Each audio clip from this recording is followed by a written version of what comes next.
جانوروں کا موت کے بعد کیا حساب ہوگا؟ جانوروں کی روح مرنے کے بعد کہاں جاتی ہے؟ نیز انہیں دنیا میں جو تکلیف ہوتی ہے اللہ تعالیٰ قیامت کے دن انہیں اس کا کیسے بدلہ دے گا؟ عبید کاشف لاہور سے یا عبید کاشف لاہور سے. دیکھیں جانوروں کا حساب ہوگا لیکن اس طرح نہیں جیسے انسانوں کا ہوتا ہے.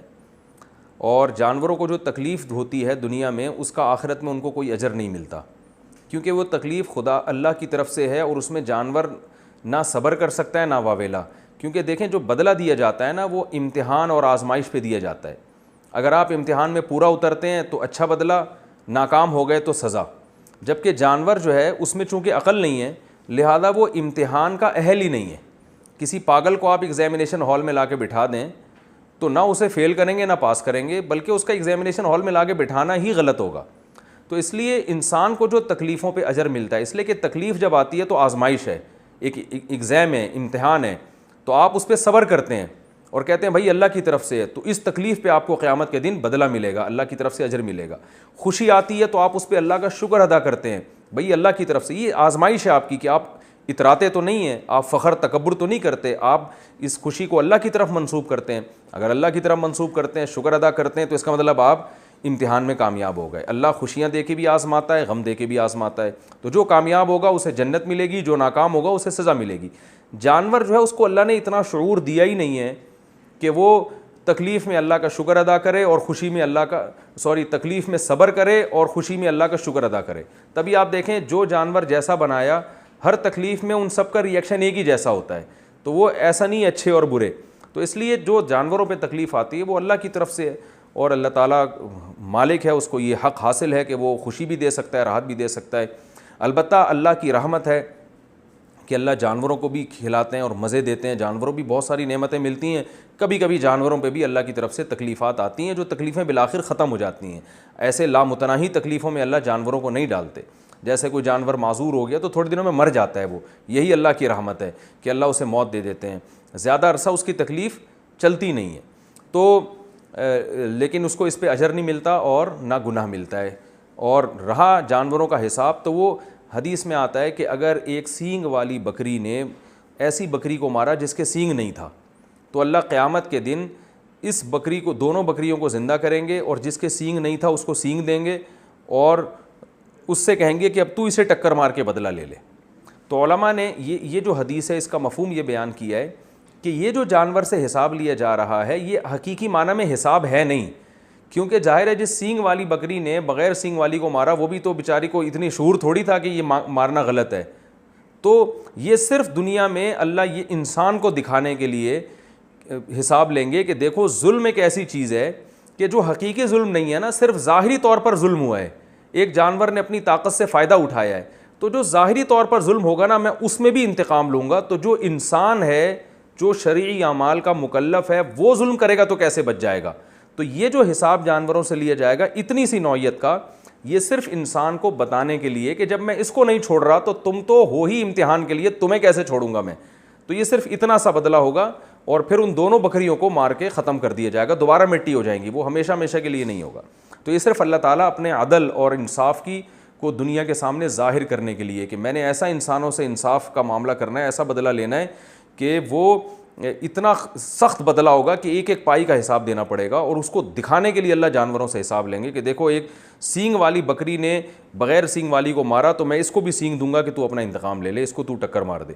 تو یہ جب اس کے ساتھ ہو رہا ہے، حالانکہ یہ اس میں عقل نہیں ہے، تو جن میں عقل ہے ان کو کیسے چھوڑ دوں گا؟ جن کے پاس طاقت تھی اور انہوں نے اس طاقت کا ناجائز فائدہ اٹھا کے کمزور پہ ظلم کیا، تو یہاں کمزور کو میں کیسے چھوڑ دوں گا کہ تو بس ظلم کھا لے اور ظلم برداشت کر لے؟ نہ نہ نہ، اس کو تو بطریق اولا اللہ کہیں گے کہ تو اپنا بدلہ لے اس طاقتور سے. تو یہ صرف انسانوں کو دکھانے کے لیے بدلہ لیا جائے گا. اچھا بھائی، الیکٹرک، یہ کیا لکھا ہے بھائی؟ الیکٹرک بیٹ سے مچھر مار سکتے ہیں؟ یہ کیا چیز ہے بیٹ؟ وہ ایک مشین آتی ہے، اس کو پتہ نہیں کیا کہتے ہیں. ہمارے یہاں مچھر بہت زیادہ ہیں، تیل لگا لیا مگر وہ بھی اثر نہیں کرتا. پتہ نہیں کون سا تیل لگایا آپ نے. کیا الیکٹرک مشین سے ان کو مارنا جائز ہوگا؟ محمد وسیم مہاراشٹر سے. جی جائز ہے، مجبوری ہے، ضرورت ہے. اب ایک ایک مچھر کو پکڑ کے آپ قتل تو نہیں کریں گے نا، ارطغرل کی طرح تلواریں تو نہیں چلائیں گے. تو اب یہی ہو سکتا ہے کہ مچھروں کو ہول سیل کے حساب سے مارا جائے. ہول سیل کے حساب سے یہی ہے کہ الیکٹرک مشینیں جو آ رہی ہیں تو مجبوری میں یہ جائز ہے. ویسے تو جلانے سے اللہ کے نبی نے منع کیا ہے, لیکن ایک مجبوری کے حکام اور ہوتے ہیں, کیونکہ پہلے انسان اپنا دفاع کرے گا, بعد میں پھر جانوروں کے حقوق ہیں. سب سے پہلے انسان ہے. تبھی میں کہتا ہوں یہ جو کراچی میں اتنے کتے پھیل رہے ہیں تو KMC والوں کو چاہیے ان کو قتل کریں, ماریں. تو اس پہ بہت سے کتوں کو اشکال ہوتا ہے کہ ہمیں کیوں مارا جا رہا ہے. تو اس کا جواب یہی ہے کہ بھائی انسان پہلے ہے, کتے بعد میں, کیونکہ ان کتوں کی کثرت کی وجہ سے انسان ہلاک ہو رہے ہیں. بہت سے کتے پاگل ہو کے کاٹ لیتے ہیں, بہت سے بائکوں کے نیچے آ رہے ہیں, بائک والے گرتے ہیں, گاڑیوں کے نیچے آ رہے ہیں, ایکسیڈنٹ ہو رہے ہیں.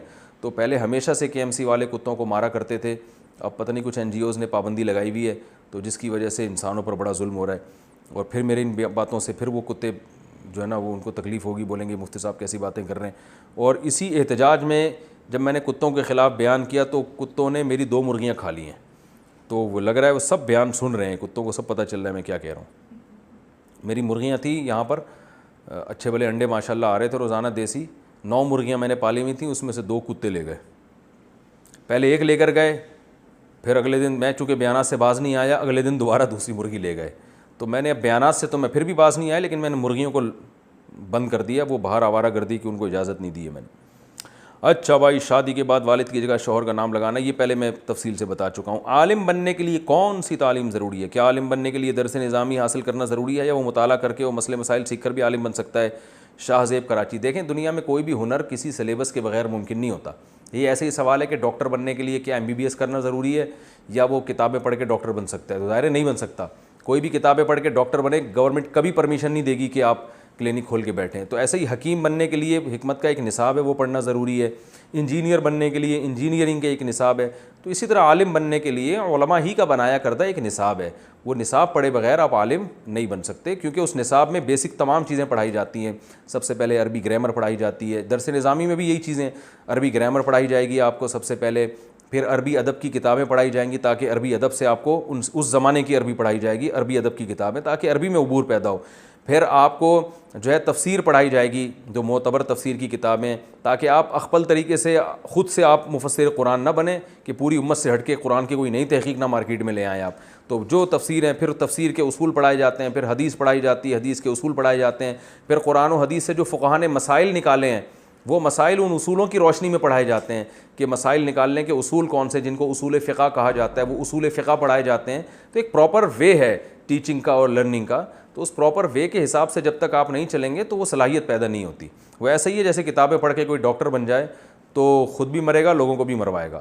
تو ایسا ہی اخپل طریقے سے کتابیں پڑھ کے کوئی عالم نہیں بن سکتا, یہ ذہن میں رکھیں.